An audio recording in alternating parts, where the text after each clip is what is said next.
Harold Johnson, a community leader and retired school principal, went to the nearby grocery store on a sunny Saturday morning. The store was bustling with weekend shoppers, carts clattering and children laughing as they darted between aisles. Harold, dressed in his usual blue polo and khaki slacks, moved with the slow, deliberate pace of someone who had learned to savor the small rituals of daily life. He greeted the cashier with a warm smile, nodded to the produce manager, and began his careful selection of apples, always checking for bruises. These outings were more than just errands for Harold. They were an opportunity to connect with people and experience the neighborhood's pulse. He had lived there for more than 40 years. He noticed a woman in a bright red sweater, her blonde hair pulled back in a tight ponytail, glaring at him from behind her cart as he entered the cereal aisle. At first, Harold thought nothing of it. He had become accustomed to the occasional stares, which served as subtle reminders that, despite the city's diversity, some people still perceive him as an outsider. But as he reached for a box of oatmeal, the woman's glare intensified. She muttered something under her breath, just loud enough for Harold to catch the words, "people like you." Harold paused, his hand hovering over the shelf. He'd dealt with ignorance before, both as a teacher and as a black man in America. He knew the best response was often no response at all. However, the woman's cart impeded his progress as he continued his shopping. "Excuse me," Harold said politely, trying to maneuver around her. With rage, the woman's face twisted. "You don't belong here," she spat. "Go back to your country." The words hung in the air, sharp and ugly. Shoppers nearby turned to look, some in shock, others in discomfort. Harold felt a familiar ache in his chest, a mix of hurt and indignation. He straightened his shoulders, meeting the woman's gaze. "Ma'am, I was born in this city. I have every right to be here, just like you." The woman scoffed, her voice rising. "You people are ruining this country, taking our jobs, our neighborhoods. Why don't you just leave?" By now, a small crowd had gathered. A young mother pulled her child closer. An elderly man shook his head in dismay. Their silent question, which Harold could feel the weight of, was in their eyes. Would he respond? Would he escalate? Instead, he took a deep breath, his voice calm but firm. "There's no place for hate here. Please let me pass." The woman, emboldened by the attention, shoved her cart forward, bumping it into Harold's legs. "Don't tell me to do that," she shouted.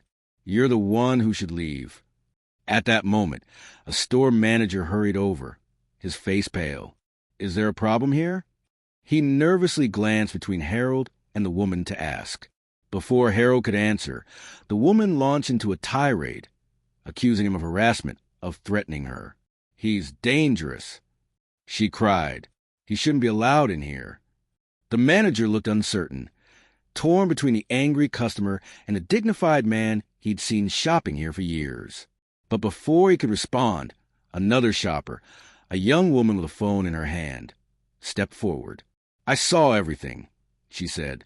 "He did not commit any wrongdoing. The one causing trouble is she." Several others nodded in agreement, their voices rising in support of Harold. The witnesses gave the manager permission to turn to the woman. "Ma'am, I'm going to have to ask you to leave. We don't tolerate that kind of behavior here." The woman's face turned red with fury. "This is discrimination." She shrieked, "I'm calling the police." "That's a good idea," the young woman replied, her phone still recording. "Let's get the police involved." Within minutes, 2 officers arrived, their presence calming the crowd but intensifying the tension. The woman launched into her story, painting herself as a victim. But as the officer spoke to witnesses and reviewed the store security footage, the truth became clear. The woman's aggression, her racist language, her physical intimidation, all caught on camera. The officers approached Harold, their tone respectful. "Sir, are you all right?" One asked. Harold nodded, though his hands still trembled. "I'm fine, thank you." The officers then turned to the woman, who was now shouting about her rights, about being persecuted for being white. The lead officer shook his head. "Ma'am, you're under arrest for assault and disorderly conduct." The woman's protests were drowned out by the murmurs of the crowd as she was led away in handcuffs. The store manager apologized to Harold, offering to help him finish his shopping. The young woman who had recorded the incident gave him a reassuring smile. "Thank you," Harold said quietly, his dignity intact. As he left the store, groceries in hand, he felt a surge of gratitude for the strangers who had stood up for him, for the justice that, at least today, had prevailed. The incident at the grocery store quickly became the talk of the neighborhood. By the time Harold returned home, his phone was buzzing with messages from friends and family who had already seen the video circulating on social media. The young woman who had recorded the confrontation, later identified as Emily Tran, had posted the footage online with a caption that read, "Racism has no place in our community. Take a stand for what is right." Within hours, the video had gone viral, drawing thousands of comments and shares. Some individuals voiced their outrage at the woman's actions, while others offered Harold words of support and encouragement. Local news outlets picked up the story, interviewing witnesses and replaying security footage that clearly showed the woman's aggression and Harold's calm response. The attention was both overwhelming and humiliating for Harold. He had never sought the spotlight, preferring to live quietly and serve his community through small acts of kindness and mentorship. But now, his name was on everyone's lips, and his story had become a symbol of resilience in the face of hate. The next day, Harold received a call from the grocery store manager, Mr.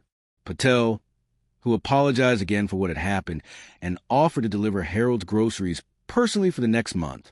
"Mr., you are a member of our family." "Johnson," Mr. Patel said, "we won't let one person's ignorance define who we are." Harold thanked him, touched by the gesture. Later that afternoon, a group of neighbors gathered on Harold's front porch, bringing homemade meals, flowers, and cards. They sat with him, sharing stories and laughter, their presence a balm for the wounds left by the previous day's events. Among them was Emily, the young woman who had recorded the video. She introduced herself shyly, explaining that she had been inspired by Harold's dignity and wanted to make sure the truth was known. "You reminded me of my grandfather," she said, her eyes shining with emotion. "He always said to stand up for what's right, even when it's hard." Harold smiled, grateful for her courage. "You did the right thing, Emily." "Thank you." As the days passed, the story continued to spread, drawing attention from civil rights organizations and local leaders. The city's mayor, Angela Brooks, reached out to Harold, inviting him to speak at a community forum on diversity and inclusion. At first, Harold hesitated. Public speaking had never been his favorite activity, but he recognized the importance of using his experience to spark meaningful change. Harold presented his story with grace and humility at the forum, which was held in the crowded auditorium of the nearby high school. He also mentioned the power of community and the significance of uniting against hate, in addition to the agony of being targeted. "We all have a responsibility," he said, his voice steady, "not just to reject racism, but to actively build a world where everyone feels safe and valued." The audience responded with a standing ovation, and several people approached Harold afterward to thank him for his words. Among them was a young black student named Marcus, who confided that he often fell out of place in the city. "Seeing you stand up for yourself and seeing everyone support you gives me hope," Marcus said. Harold placed a reassuring hand on the boy's shoulder. "You belong here, Marcus. Don't let anyone tell you otherwise." Meanwhile, the woman who had attacked Harold, identified in the news as Karen Miller, remained in police custody, her actions widely condemned. The district attorney announced that she would be charged with assault, disorderly conduct, and a hate crime enhancement, citing the clear evidence of racial motivation. Civil rights groups praised the swift response, noting that too often such incidents were ignored or downplayed. The grocery store implemented new training for its staff, focusing on de-escalation and anti-bias education. Signs were posted at the entrance declaring, "Hate has no home here." The store also organized a community day, inviting residents to come together for food, music, and conversation. Harold was honored as a guest of distinction, his quiet strength celebrated by all who attended. Harold found himself at the center of a growing movement as the weeks passed. He was invited to speak at churches, schools, and civic organizations, sharing his message of unity and resilience. Though the attention was sometimes exhausting, Harold embraced his new role, determined to use his experience to make a difference. He worked with local leaders to establish a scholarship fund for students committed to promoting diversity and inclusion, and he continued to mentor young people in the community. Through it all, Harold remained grounded by the love and support of his neighbors, friends, and family. He was aware that the war on hate was far from over, but he was also aware that they could work together to create a world that was better and more equitable. And as he walked to the grocery store each week, greeted by smiles and words of encouragement, Harold felt a renewed sense of hope, a belief that, even in the face of adversity, kindness and courage could prevail. The day of the court hearing arrived with a gray drizzle, the sky heavy and somber, as if reflecting the gravity of what was to unfold. Harold dressed carefully, choosing a navy blazer and a tie his late wife had given him years ago, a small token of comfort and strength. He was accompanied by his daughter, Denise, and a few close friends, their presence a quiet reassurance as they entered the courthouse. The building was buzzing with reporters, activists, and curious onlookers, all drawn by the case that had come to symbolize the city's struggle with racism and accountability. Karen Miller, the woman who had attacked Harold, arrived with her attorney, her face drawn and pale. The courtroom was packed, the air thick with anticipation. As the proceedings began, the judge, a stern but fair woman known for her no-nonsense approach, called the case to order. The prosecution presented the evidence, the store security footage, Emily's viral video, and the testimonies of several witnesses who had seen the incident unfold. The footage was played for court, the hateful words and aggressive gestures echoing in the silent room. Harold was called to stand, his voice steady as he recounted the events of that day. He talked about the pain and humiliation he had experienced, as well as the community's support for him. He stated, "I stand here not just for myself, but for everyone who has ever been told they don't belong." He was speaking of himself. Everyone is included. The defense tried to paint Karen as a woman under stress, someone who had snapped due to personal difficulties.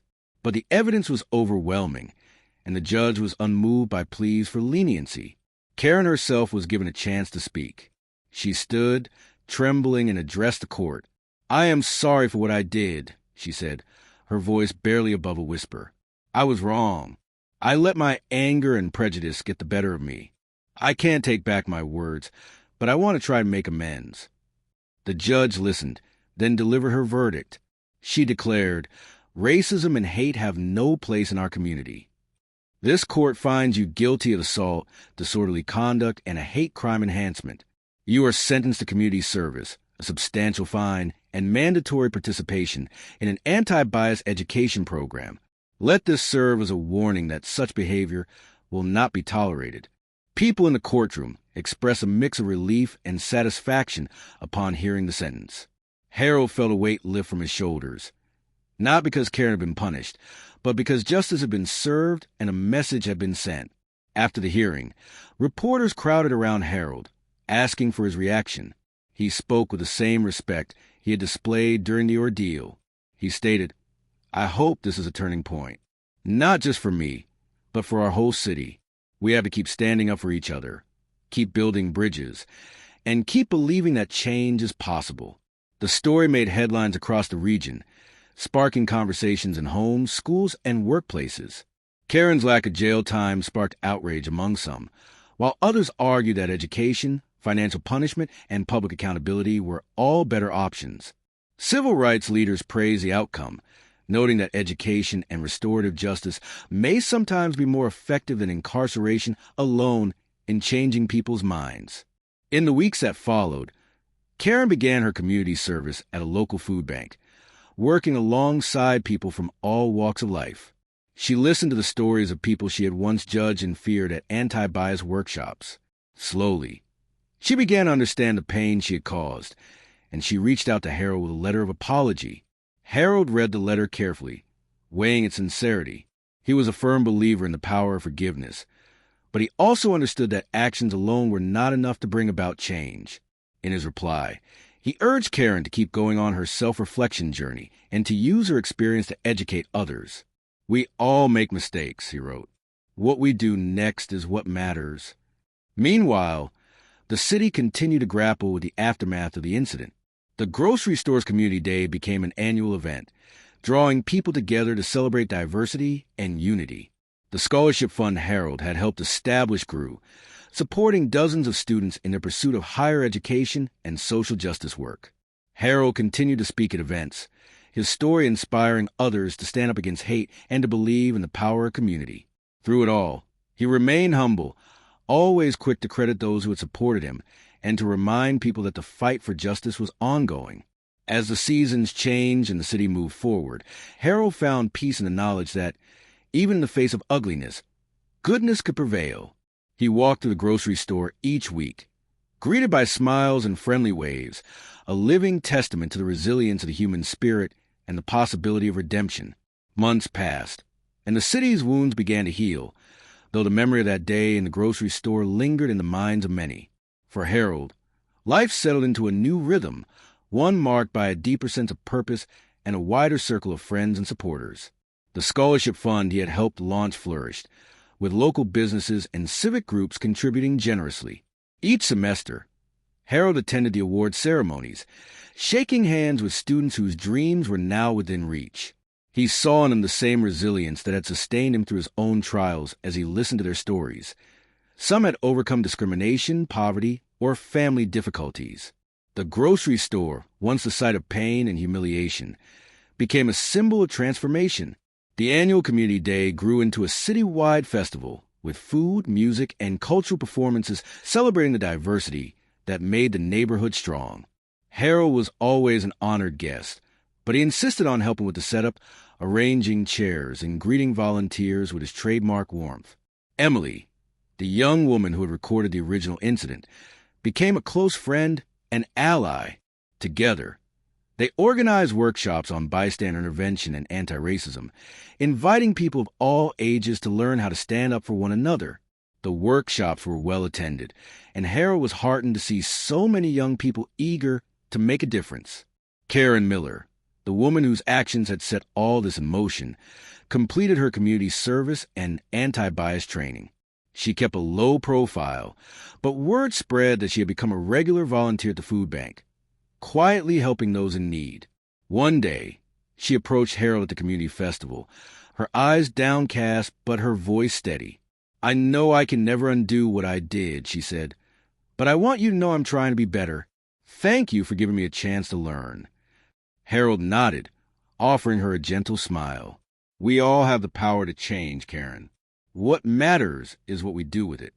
Their exchange was brief, but it was a moment of grace that rippled to the community, a reminder that forgiveness and accountability could coexist. As the years went by, Harold's story became part of the city's collective memory. Teachers used it as a lesson in empathy and justice, and local leaders cited it as proof that ordinary people could spark extraordinary change. Harold continued to mentor young people, his porch often crowded with students seeking advice or simply a listening ear. He encouraged them to pursue their dreams, to stand up for what was right, and to never let anyone make them feel small. Denise, Harold's daughter, was inspired by her father's example and decided to run for city council. Her campaign focused on equity, education, and community engagement, and she won by a landslide. On the night of her victory, she hugged her father tightly, tears in her eyes. She whispered, "You show me what real leadership looks like, Dad. This is for you." Harold beamed with pride, knowing that his legacy would live on through her and through all those he had touched. The city itself changed, too. The police department implemented new training programs, and the mayor established a task force on diversity and inclusion. The community became more vigilant in combating bigotry and took hate crimes more seriously. There were still challenges. Old prejudices died hard, and new incidents sometimes threatened to reopen old wounds, but the foundation of trust and solidarity that had been built was strong. One crisp autumn afternoon, Harold sat on his porch, watching the leaves drift down from the trees. He sipped his tea and listened to the sounds of children playing in the street, their laughter a sweet counterpoint to the struggles he had endured. Emily joined him, bringing news of another successful workshop. "You've changed this place, Mr. Johnson," she said. "You've changed all of us." Harold shook his head, a gentle smile on his lips. "I didn't do it alone. None of us can. However, if we work together, we can change things." As the sun set, casting a golden glow over the neighborhood, Harold felt a deep sense of peace. He knew that the fight for justice was never truly over, that each generation would face its own challenges. But he also knew that kindness, courage, and community could overcome even the darkest moments. A testament to the power of speaking up, believing in the possibility of change, his story, once one of suffering and injustice, had transformed into a beacon of hope. And as the city moved forward, Harold's legacy endured, woven into the fabric of community that had learned, grown, and healed together